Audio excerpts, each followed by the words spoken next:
প্রথম কথা, এরকম কোনো মানুষের নাম আমি এর আগে শুনিনি। তিনি কি চেয়েছেন তিনিই জানেন। আর তাছাড়া আমাকে সন্ত্রস্ত করার জন্য তো অনেক কাজই করা হয়েছে এর মধ্যে গত 1.5-2 বছর ধরে। কখনো কোর্টে পেপার ওয়েট নিয়ে ঢুকে, অন্যান্য জিনিস নিয়ে ঢুকে একটা বিশৃঙ্খলার সৃষ্টি করা, কোর্টের বাইরে দরজার বাইরে দাঁড়িয়ে ঢুকতে না দেওয়া, কোর্ট বয়কট করার চেষ্টা, এই রিসেন্টটা নয়, তার আগে এরকম সব হয়েছে। সুতরাং এরকম অনেক কাজই হতে পারে আমাকে সন্ত্রস্ত করার জন্যে। কি হয়েছে এক্স্যাক্টলি আমি জানি না। তবে আমার এখন মাঝে মাঝে মনে হয় যে একদল চোর একটা অ্যাপ্লিকেশান হয়তো কোনো দিন করে বসবে সুপ্রিম কোর্টে, বিরাট উকিলদের দাঁড় করিয়ে, যে আমরা চৌর্যবৃত্তি করে বাঁচি, আমাদের বিষয় সম্পত্তি সব চুরিচামারি করেই তৈরি করা। যদি এটা বন্ধ হয়ে যায় তাহলে আমাদের জীবন এবং জীবিকার অসুবিধে হবে। সুতরাং সেটা 21কে ভায়োলেট করবে। সুতরাং আমাদের অবাধে চুরি করার অধিকার দেয়া হোক। এইরকম পিটিশন যদি হঠাৎ করে হয়ে যায়, একদল চোর যদি করে, এখানেই হোক বা সুপ্রিম কোর্টেই হোক, তাহলে আমি আশ্চর্য হব না, প্রথম কথা। দ্বিতীয় কথা, কদিন ধরে আমার যেটা মনে হচ্ছে, আপনারা যখন আমাকে জিজ্ঞেসই করছেন যে একজন নেতা অভিষেক বন্দ্যোপাধ্যায়, তার এত সম্পত্তি কোথা থেকে আসে? তিনি কি একটা এফিডেভিট অফ অ্যাসেটস দিয়ে ডিক্লেয়ার করবেন? এফিডেভিট তৈরি করে সোশ্যাল মিডিয়াতে কি পোস্ট করবেন যে তার এফিডেভিট অ্যাসেটস কত? সেটা করতে পারবেন?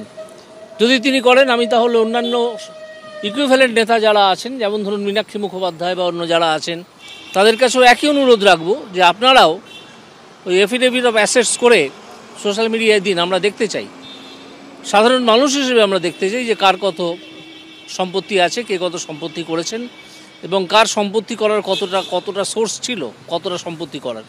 এটা কি করতে পারবেন বলে মনে হয় না। গত সপ্তাহে কল্যাণীতে বলেছি, যখন আমি আহত ইডি অফিসারদের দেখতে গিয়েছিলাম, হসপিটালের বাইরেও বলেছি, যে দুর্নীতির তদন্ত আটকানোর জন্যে রাজ্য সরকার মোট কত টাকা সুপ্রিম কোর্টে গিয়ে খরচা করলো, কত টাকা খরচা করেছে, সেই টাকার পরিমাণটা কি রাজ্য সরকার জানাক, আমি জানতে চাই। তা না হলে আমি অন্যভাবে জানতে চাইব, অফিসিয়ালি। আজকে আমি আপনাদের থ্রু দিয়ে জানতে চাইছি, আগের দিনও চেয়েছি, এরপর অফিসিয়ালি জানতে চাইব যে মোট কত টাকা খরচা করা হয়েছে দুর্নীতিকে আটকানোর জন্যে বিভিন্ন মামলা মোকদ্দমা করে।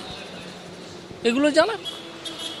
আমার বিরুদ্ধে সেটি তো লেখাই যেতে পারে, লিখুন না। এটা হচ্ছে এই যে আমার বিভিন্ন পদক্ষেপে ওনাদের বিভিন্ন চোরেরা জেলে আছেন, বিভিন্ন স্তরের চোরেরা, ওপর থেকে নিচ অবধি, এবং আরও কিছু লোক যাবেন।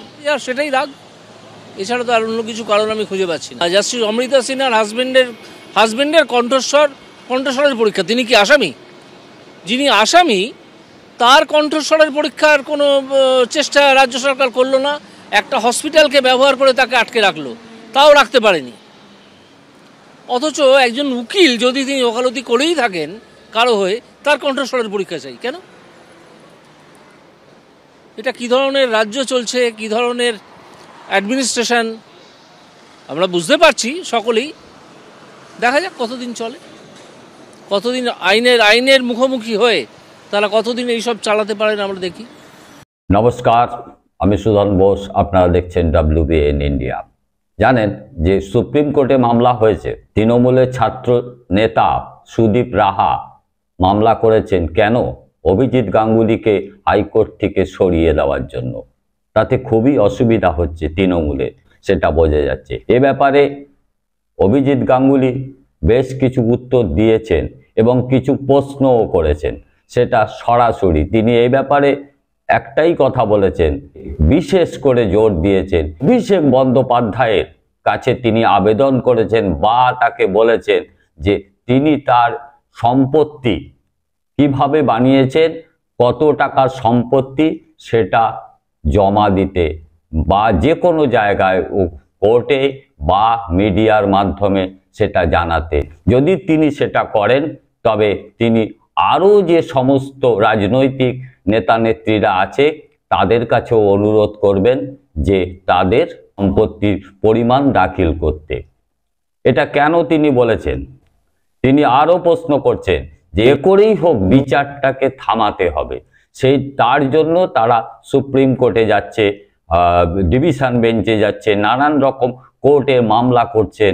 সেই টাকা, এত টাকা খরচা কোত্থেকে হচ্ছে, কেনই বা করছে, কি কারণ তার, আটকাবার জন্য মামলা কিসের, সেটা যেমন আছে। এই মুহূর্তে ভালো করে খেয়াল করুন, তৃণমূলের সবচেয়ে বেশি অসুবিধা, এই দলটা রাজ্য চালাচ্ছে কিন্তু তাদের অসুবিধার কারণগুলো কোথায়? এক হচ্ছে যে বেকার যুবক যুবতীরা সব রাস্তায় নেবে, তাদের ন্যায্য দাবি চাকরি চাইছে, কারণ চাকরি চুরি হয়ে গেছে, সেই চাকরি এই রাজ্য সরকার ফিরিয়ে দিতে এখনো পর্যন্ত পারেনি। দুই হচ্ছে দলের মধ্যে নানান রকম দুর্নীতি, নানান রকম দুর্নীতিতে ভরে রয়েছে দল। তিন নম্বর কি, বিরোধী দলগুলোর যা কাজ তাই করছে, তারা তো বিরোধিতা করবেই, যেখানে এই অবস্থা সেখানে বিরোধিতা করাই বিরোধী দলগুলোর কাজ। অতএব বিরোধী দলগুলোকেও আটকাতে হবে। কিভাবে আটকাবে? যেমন করেই হোক আটকাতে হবে, সেটা চেষ্টা করা। কিন্তু বিশেষ করে কি হচ্ছে, দলনেতা, বিরোধী দলনেতা শুভেন্দু অধিকারী, যিনি 22 বছর এই তৃণমূল সরকারের সঙ্গেই যুক্ত ছিলেন, বর্তমানে তিনি বিরোধী দলনেতা, বিজেপির একজন বিধায়ক। তিনি যেভাবে বিরোধিতা করছেন বা সর্বক্ষেত্রে তিনি যেভাবে লেগে আছেন, সেক্ষেত্রে বিশেষ করে খুব অসুবিধা হচ্ছে এই তৃণমূল সরকারের এবং এই তৃণমূল দলটার। 4 নম্বর, নওশাদ সিদ্দিকী উত্থানের ফলে কি হয়েছে, সংখ্যালঘু ভোটের ওপর একটা বিরাট প্রভাব পড়তে পারে, সেটা সন্দেহ করছে তৃণমূল কংগ্রেস, বর্তমান শাসক দল। তারপরে 5 নম্বরে কি আছে, বিচার ব্যবস্থা। যে এই জায়গায় কোনো রাজ্য এর আগেও চলেছে, অনেক রাজ্য প্রশাসন চলেছে, কিন্তু সত্যিকারের বিচার ব্যবস্থার উপরই রাজ্য পরিচালনা চলছে, মানে বিচারের খবর নেই এমন একটা দিন নেই। তার উপরে সেইখানে সেই বিচার জায়গায় নিয়ে গেছেন আইনজীবী বিকাশ রঞ্জন ভট্টাচার্য। তিনিও কিন্তু এই মুহূর্তে ওই তৃণমূল সরকারের একদম বিরুদ্ধে দাঁড়িয়ে একদম সরাসরি প্রতিযোগী একজন। তারপরে 6 নম্বর, বিচারকরা কিন্তু বলিষ্ঠ নির্দেশ এবং বলিষ্ঠভাবেই তারা বিচার করছেন, তারা কিন্তু ভয়ে এক পাও পিছিয়ে আসছেন না। দেখতে পাচ্ছেন বিচারপতি গাঙ্গুলি যেভাবে মুখ ফুটে যেভাবে যে কথা বলছেন, সেটা কিন্তু বাংলার একটা গর্ব। বাংলার বিচারকরা যে এইভাবে কথা বলছে, সেটা বাংলার গর্ব, এবং সেই ক্ষেত্রে বিচারকরা এগিয়ে এসছেন। বিচারকরাও যদি না এগিয়ে থাকতেন তবেও কিন্তু তৃণমূল সরকারের অনেকটা সুবিধা হতো। সেই ক্ষেত্রে সবচেয়ে বেশি অসুবিধা হচ্ছে এই আদালতে আসছে বলেই যে কোনো রকম ভাবেই হোক আদালতকে আটকাতে হবে। আরেকটা কি আসছে, কেন্দ্রীয় এজেন্সি, তদন্তকারী এজেন্সি, তাদেরকে আটকাতে হবে। তারাও এই মুহূর্তে এই সরকারের ওপরেই চাপ সৃষ্টি করে এখানকার যত দুর্নীতি আছে সব খুঁড়ে বার করবার চেষ্টা করছে। অতএব প্রতিদ্বন্দ্বী ইডি, সিবিআইও। এরপরে আছে দলের ভেতরে কোন্দল। দলের ভেতরে নেতা নেত্রীদের মধ্যে একটা ভীষণ বৈষম্য দেখা যাচ্ছে। সেটা ইচ্ছাকৃত না সত্যিকারের, সেটা কিন্তু এখনই বোঝা সম্ভব হচ্ছে না, কারণ এটা হতেও পারে ইচ্ছাকৃতভাবে এইভাবে দলকে আরো বেশি সংঘবদ্ধ রাখার একটা প্রচেষ্টাও হতে পারে। নবীনরাও থাকলো, প্রবীণরাও হলো। নবীনের জন্য একজন বলল, প্রবীণদের জন্য একজন বলল, অতএব দুজনেরই আধিপত্য থাকলো, দল কিন্তু অটুট থাকলো। দেখেছেন তো, সেই ব্যবস্থাই বোধহয় একটা হচ্ছে। এই রকম যে প্রতিযোগিতা চলছে বয়স নিয়ে, পারে নেতা নেত্রীদের দেখেছেন, এলাকা ভিত্তিক কোন্দলগুলোও দেখে এসছেন, চোখের মধ্যেই আসছে।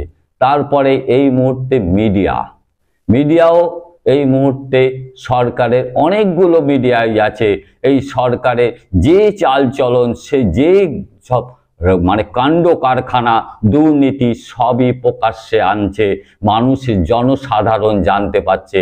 সেই ক্ষেত্রে মিডিয়াগুলো কিন্তু অনেক সময় দেখা যাচ্ছে, সে ছোট হোক বড় হোক, মিডিয়া রোষের মধ্যে পড়ছে রাজ্য প্রশাসনের। আর প্রবীণ নবীন নিয়ে গন্ডগোল, তার উপরে আছে ডিএ আন্দোলনকারীরা, সবই এসে পৌঁছেছে একদম নবান্নের ঘাড়ে। এইটাকে সামলাতে গিয়েই দেখা যাচ্ছে শাসক দল এখন এক অন্যরকম পরিকল্পনা নিয়েছে। যেখানেই যাবে ইডি সিবিআই তদন্ত করতে, তাদেরকে বাধা দিয়ে তাদেরকে মারামারি করতে হবে, এমন কিছু ঘটাতে হবে যেখানে নাকি যদি গুলি চলে তা চলুক, যদি আমার কিছু কর্মী মরে তো মরুক, আমরা তো বেঁচে যাব, এমনও তো হতে পারে। কারণ নয়তো এই রকম ক্ষেত্রে যেখানে কেন্দ্রীয় বাহিনী রয়েছে সেখানে এইভাবে সাধারণ জনসাধারণকে যাওয়া, এইভাবে বিদ্রোহ করা, এটা একটা নতুন, এটা আমরা নতুন দেখছি। এই উন্নতি, এটাতে 1 নম্বর, সেটা কিন্তু আমরা বুঝতে পারছি এই প্রথম এরকম দেখলাম যে কেন্দ্রীয় বাহিনীও পালাচ্ছে ভয়ে। পালাচ্ছে না, আসলে তারা পালায়নি, তারা সংযমী হয়েছে। তারা এটা ভেবেছে গুলি চালিয়ে সাধারণ মানুষকে মেরে লাভ নেই। এটা কখনো, এই যে লোকগুলো এসছে তাদের কোনো দোষ নেই, এদের ওপরে বসে আছে কোনো মাথা, সে এদেরকে পাঠিয়েছে, তাই এদের ওপর গুলি বর্ষণ করেনি। তারা তাদের নিজেদের ওপর কন্ট্রোল রেখে সেখান থেকে তারা পালিয়ে গেছে। কিন্তু এই প্রচেষ্টা খুব সাংঘাতিক। সাধারণ মানুষকে আরো বিপদে ফেলে যেমন করেই হোক আমার রাজত্ব কায়েম থাকবে, সেই ব্যবস্থারই একটা প্রমাণ আমরা দেখতে পাচ্ছি, তার একটা কার্যকলাপ আমরা দেখতে পাচ্ছি। এবং মন্ত্রী নেতাদের কথাবার্তাও সেই দিকে, তারা যেন চোর ধরা পড়ে গেছে, অথচ যেমন করেই হোক প্রমাণ করতে হবে আমি চোর নই, আমি দুর্নীতির মধ্যে নেই, আমরা জিরো টলারেন্সের দল। সেটা বললেই তো আর হবে না, সেটা হাতে নাতেই প্রমাণ পাবে, সেটা আগামী দিন আমরা দেখতে পাবো। জ্যোতির গাঙ্গুলি যে কথাগুলো বললেন সে তার ওপর সমর্থন তো আছেই, এবং যথেষ্ট গুরুত্বপূর্ণ কথা, এবং সেই কথার ওপরে ভরসা রেখে আগামী দিন নিশ্চয়ই এর প্রতিফলন ঘটবে। এবং এর যে প্রতিকার, সেই প্রতিকারটাই আমরা চাই। খালি ঝগড়া, দ্বন্দ্ব, ঝামেলা সেটাই বড় কথা নয়, আসলে চাই প্রতিকার। আশা রাখছি সেই প্রতিকার হবে। বিষয়ে আপনারা আপনাদের মতামত দেবেন। দেখা হবে অন্য কোনো প্রতিবেদনে। নমস্কার।